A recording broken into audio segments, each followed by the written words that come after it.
Hey, Dan here with Ronin Strength. Another little in my car because I'm bored spiel here on YouTube.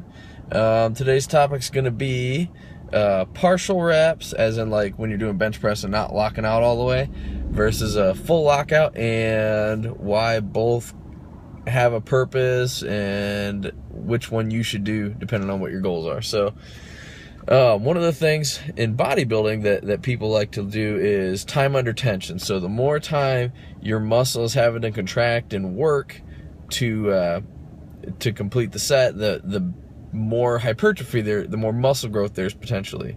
So what this means is if I'm doing a bench press and I'm only locking out to here instead of fully locked out, what that's going to do is let your muscles stay under tension longer, potentially making more muscle growth possible, depending on other things as well. So that's why when you see YouTube videos of top bodybuilders like Branch Warren, and I mean, shoot, name any of the big guys at the Olympia, a lot of times they're doing half reps, not finishing, not locking out their elbows, because the extra weight staying on the muscle is going to make it hurt more, which in turn is doing more micro tears in your muscles, which is in turn gonna let you build a little more muscle. Now, for strength sports as opposed to the aesthetic sport, powerlifting, strongman, Olympic lifting, whatever, the lockout matters a lot more. You need to practice that finishing strength, because we're not looking at how good your muscles look and how symmetrical your body is and how big they pop and all that stuff. You're looking about finishing a rep. So if you're a power lifter doing partial rep bench presses, I bet you're going to start missing some lockout strength, and you're going to start missing some lifts in competition on the last like 3 inches.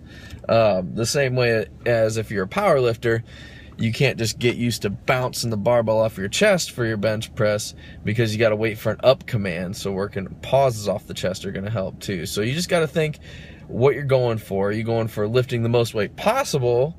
Then it's probably better to lock things out, especially if you're in a federation that pays attention to things like that. If you're just trying to build muscle size, it might make some sense to have some partial reps in there. So if you're benching, maybe take it to 1 inch off the chest, so not even touching your chest, reverse the motion and bring it up till almost lockout, so you're still getting as much tricep engagement as possible, but not locking out and resting with your bone structure supporting the weight, not your muscles. So bodybuilding, you're wanting to keep your muscles supporting the weight. Powerlifting, strongman, anything where a lockout matters, you're going to be wanting the bones to support the weight at the top just to finish out that rep. So there you go.